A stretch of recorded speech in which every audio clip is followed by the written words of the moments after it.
और इसकी वजह से आयंस और भी ज्यादा इजीली मतलब जो है मूव कर पाएंगे।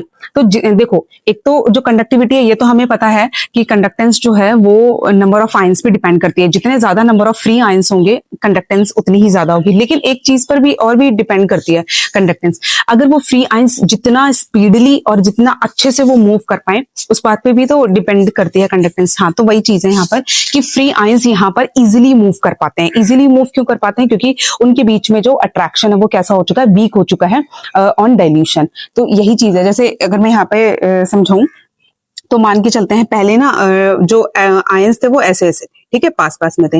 अब डाइल्यूशन करने पे आयन ऐसे हो गए। तो जब ये आयंस दूर दूर हो गए ना, तो जिसकी वजह से जो इनके बीच का अट्रैक्शन वो वीक हो गया, जिसकी वजह से फ्रीली मूव कर पाएंगे। तो फ्रीली मूव करने की वजह से यहाँ पे कंडक्टेंस या फिर मोलर कंडक्टिविटी जो है वो बढ़ जाती है। बहुत इंपॉर्टेंट रीजन है ये।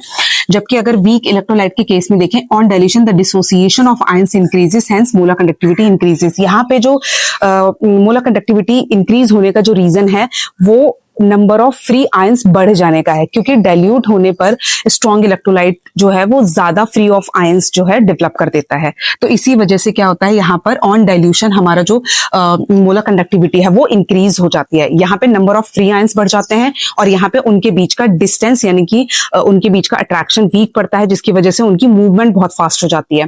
तो यही चीज है कि मोबिलिटी उनकी बहुत ज्यादा फास्ट हो जाती है, जिसकी वजह से कंडक्टेंस बढ़ जाती है। ठीक है, ग्राफ समझ में आ गया और रीजन समझ में आ गया। अब इस ग्राफ के बारे में एक दो बातें और हैं, जैसे there is only small increase on in conductance with dilution. अगर आप देखेंगे ना, डाइल्यूशन यानी कि इस तरफ बढ़ना, कंसंट्रेशन कम करना, डाइल्यूशन बढ़ाना मतलब कंसंट्रेशन कम करना। तो जैसे जैसे आप कंसंट्रेशन कम करेंगे ना, कंडक्टेंस बढ़ेगी, लेकिन उतनी ज्यादा अमाउंट में नहीं बढ़ती है।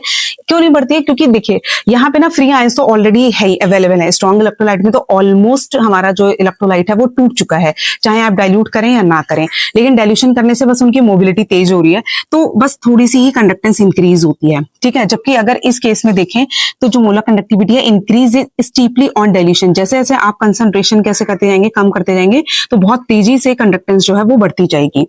अब इसके बाद जो बहुत इंपॉर्टेंट पॉइंट है, the plot becomes linear near higher dilution. जैसे जैसे आप ना कंसंट्रेशन आप पुअर करते जाएंगे, मतलब कंसंट्रेशन आप लो करते जाएंगे, जीरो की तरफ बढ़ते जाएंगे, डाइल्यूशन बहुत ज्यादा हाई करते जाएंगे, तो आपका जो ग्राफ है वो कैसा बनता जाएगा, मतलब लीनियर बनता जाएगा and can be extrapolated to zero concentration. और मैं इसे ना एक्स्ट्रापोलेट भी कर सकती हूँ, मतलब यहाँ पे मैं अपनी मर्जी से ऐसे ऐसे करके मैं ऐसे एक्स्ट्रापोलेट कर देती हूँ, जिससे मेरे को ये वैल्यू पता चल जाएगी, यानी कि इनफाइनाइट डाइल्यूशन इसे बोलते हैं। इनफाइनाइट डाइल्यूशन जब ऑलमोस्ट जो कंसंट्रेशन है जीरो को अप्रोच कर रही है, तो उस टाइम पे जो मोलर कंडक्टिविटी है उसे बोलते हैं